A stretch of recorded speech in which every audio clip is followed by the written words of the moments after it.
If you struggle with stiff drawings, wonky proportions, or line confidence, I'll show you how you can solve each of these problems with the GSL method in your next figure drawing. The GSL method breaks down the complex task of drawing dynamic poses into 3 simple phases: gesture, shape, and line. It helps me draw with more intention and confidence because I know I'm drawing things in the right order.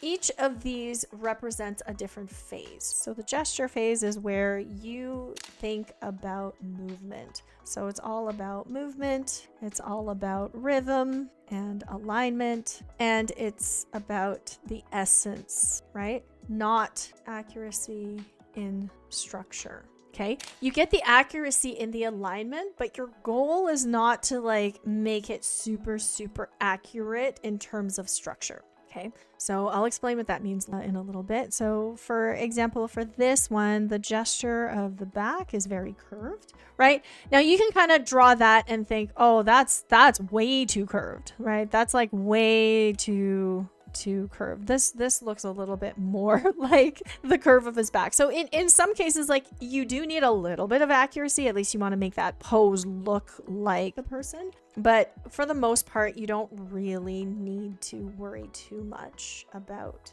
the proportions at this stage. The proportions, by proportions, I just mean, like, you know, don't worry so much about the nitty-gritty stuff, right? Or the structure and all that. Just kind of think about the overall gesture. Okay, so there's some compression going on here, right? And then what's his other leg doing? His other foot is kind of doing this, and his hand is doing this. For context, there's like a little stool that he's sitting on, right? But you can see, like, right now, there's really not a lot. Like, this doesn't even look like a human. If I asked you what this is, you'd be like, maybe it's a person.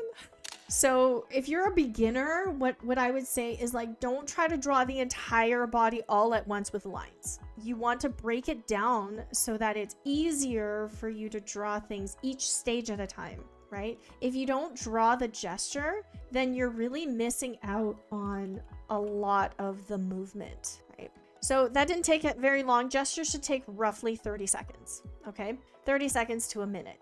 And if you're a beginner, you know, give yourself some more time.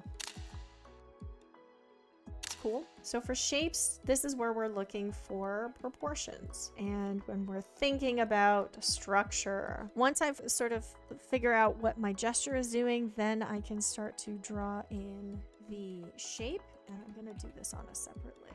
So first, when you're drawing heads, you can kind of think about, okay, what makes this head unique? Like, what makes this head shape unique? You know, this person's got a sort of a square-ish head, right? And I want to play that up. Then I'm looking at the curve of the back and sort of, like, you don't really have to know exactly what the rib cage is doing in here because he's got more meat on him, right? So it's really hard to see exactly where things are, but you can kind of see where the shoulders are, right? The shoulder is kind of here where the deltoid is. And you can see that my original placement for the shoulder is a little bit off. And then I can start to draw in the cylinders of the arm, right? And then draw in the cylinders and then the shape of the hand, right? The shape that you see underneath his arm is actually a cast shadow of his arm onto his torso. And it's up to you whether you want to draw the shadows or not, but like for now, I'm just going to draw the compression. Right here, I'm drawing the compression of his torso, and here is the elongated part of the torso. Then I'm going to draw in his leg. So his leg is going to overlap the elbow a little bit, right? And I can start to draw in the form of the leg. You can see that it kind of attaches there, but his shorts are showing down at the bottom. So this is where I start to divide everything out into shapes. Because his other leg is super compressed, what you can do is you can kind of start to draw in, like I draw a cylinder like this and then a small cylinder like that to kind of draw in the compression, versus if it's not compressed, it would be more like that. Right? So this is foreshortened. If you're drawing somebody wearing a skirt or something and you can't really see what's going on, I highly encourage you to not just say, okay, I'm just gonna draw a dress and hope nobody notices anything, and I'm just gonna be lazy and not actually figure out what's going on underneath. Don't do that, because then you're never gonna really know how to make poses up, right? So always just like try to figure out the shapes or the forms as best as you can. And when I'm drawing legs, I always draw cylinders for limbs. And the reason why it's much better to draw arms and legs as cylinders where you see the tops and the bottoms, rather than drawing arms and legs like this, where you have no idea where the tops and the bottoms are. Like if I drew an arm like this, okay, this is A and this is B, it's completely flat. Whereas if I drew the top of A, right, and then I drew the top of B and I draw them separately, right?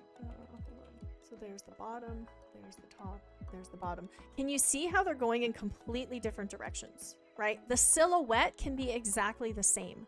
But if you don't draw the tops and the bottoms of the cylinders, then you have no idea which direction they're going in. And A and B are going in opposite directions. B, right, the hand is coming towards you. A, the hand is going away from you, right? But you would never know if you just drew them as flat shapes. If you want to try out the GSL method yourself, you can download my GSL Figure Drawing Starter Pack, which comes with my full-length workshop, demos, and favorite tools completely free.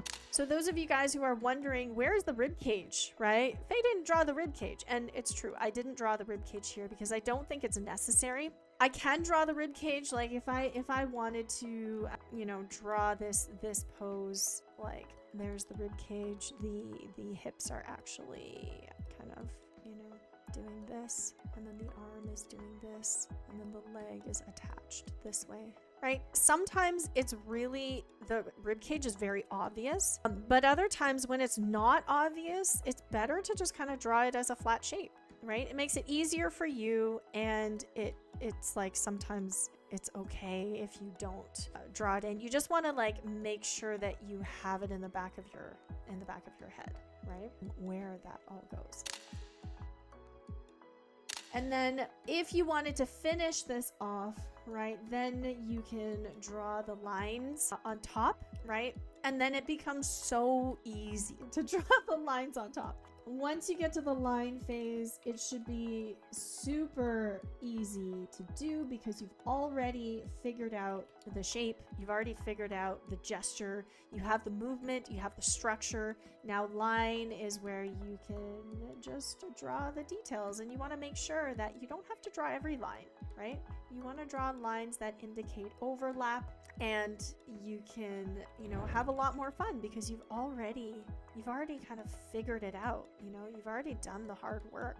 I know it's not technically line, but it's detail, and I think you can get like a lot of the anatomy and those like really nice details in the forms by then putting in some of the values. Right, so I can shade it, and the best way to draw a line is to draw, I mean, if you're a cartoonist, you might disagree with me, and it's okay, but I always think less is more, so if you can get away with drawing less lines, it's always better, right? You want to avoid hairy lines. Do you guys know what I mean when I say hairy lines? Lines that don't seem confident, lines that are very shaky, lines that look hairy, instead of lines that look confident. So if you catch yourself drawing hairy lines, you probably did not do the GSL method.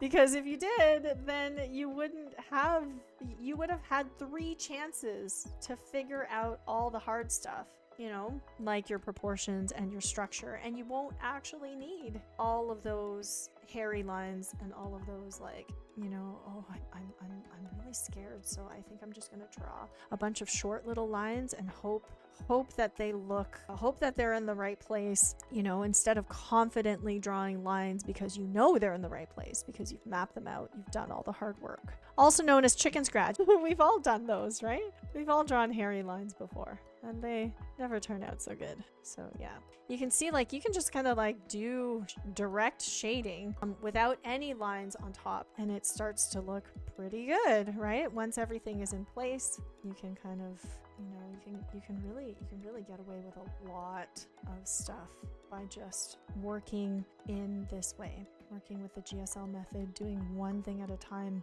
instead of trying to do everything all at once. So I'm just showing you shading because I feel like the line is like, I've already kind of done some of it, but if I really did want to then draw the lines, right, I would then just emphasize the stuff that has overlap. I would work on the hard and soft edges, and then you really don't need much. Like, I think being selective about where you put your lines is a lot better than just like those hairy lines, right? So no more hairy lines, guys. If you want a gesture drawing buddy, a place to get critique, or be part of a supportive community of art nerds, join our Discord. Which stage of the GSL method feels the most challenging to you? Most beginners get stuck at the gesture phase since it can be really confusing to draw movement instead of outlines. If you want to see my breakdown of gesture drawing, including the 3 types of gestures and techniques from timed practice, check out this video next.